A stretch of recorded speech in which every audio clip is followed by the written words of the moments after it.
a little about yourself, your business there at American Gary Doorworks. Bechtold. I'm the owner of a 5-location door company in central Minnesota. We install sectional garage doors, rolling steel doors, and we've got a commercial hollow metal door and frame business as well. It's a second-generation company. I took over from my dad. We've been in business for about 45 years now. Like I mentioned, 5 locations in central Minnesota and about 85 employees. And kind of a full line door company, commercial, residential, service, and some other related products. So Gary, about a year ago, you and I connected through some other people about the opportunity to form a peer performance group within the industry.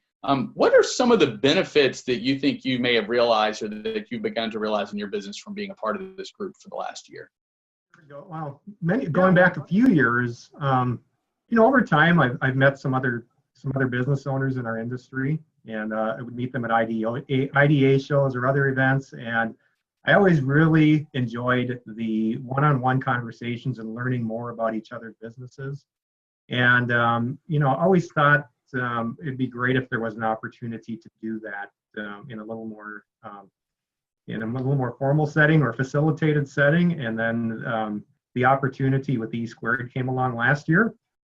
And when I got to see the list of other door companies who were going to participate, I was intrigued and wanted to learn more about their businesses, and so that's how I came to. A little bit about the distinctions that you see. You talked about IDA. You talked about being able to get to meet people there. Talk about some of the differences that you feel between your participation with IDA or the International Door Association, and how that is different from what you may get or what your participation is with the performance group.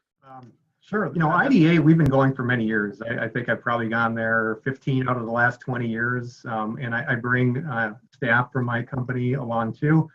And it's beneficial in the education we get, in the new products we see, and we get a broad overview of the garage door market and industry, and even an international view sometimes.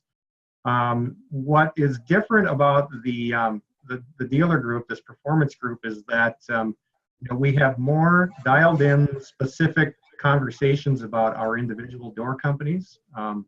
We talk about and learn about the best practices, how we structure our businesses, while also learning what's going on in the industry and talking about how that's impacting what we do and where we're going.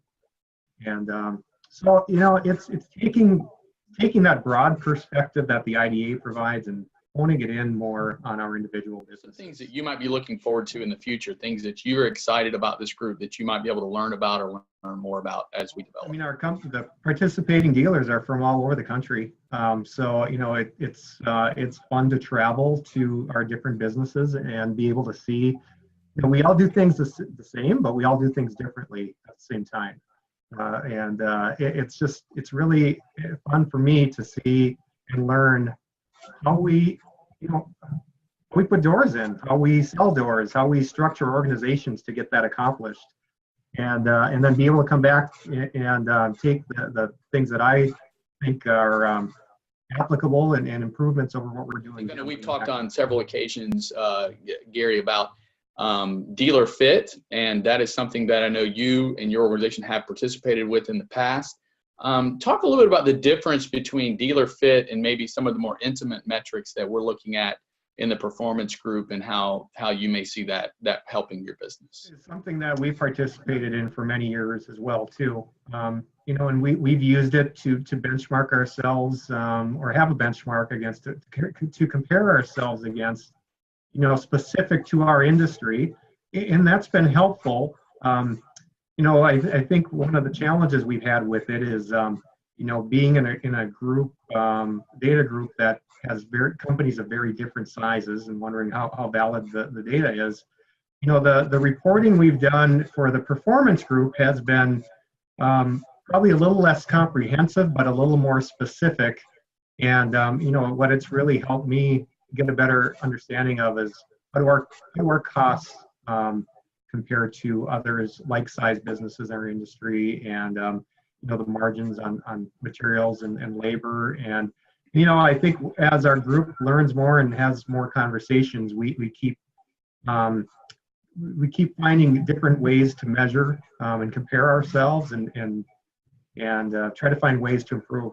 So it's more, again, just like I talked about IDA being that broad view of the industry and performance groups being more specific, I think the same thing is true of the metrics that we report. Do you feel, Gary, that the metrics, as we look at them, and your comment of they're less comprehensive but more focused, do you believe that that there is value in being able to take those metrics and really apply those to real core business issues? As opposed to just having a financial measurement, you're able to take benchmarks and apply them against your peers. Do you find value in that aspect? One way in which I did that was, looking at a material gross margin for a specific type of, of the work that we do, and realizing, we're middle of the pack there, and then being able to go to some of the other dealers in the group that are performing better and finding out, what are they doing differently? How are their relationships with their vendors different? What are they doing on the pricing side with customers that might be different? And are there things that we can do internally to try to improve those metrics? And, also just realizing that there's room for improvement. And when you're a small business, it's pretty lonely. You don't have a lot of people to talk about these things with that are similar.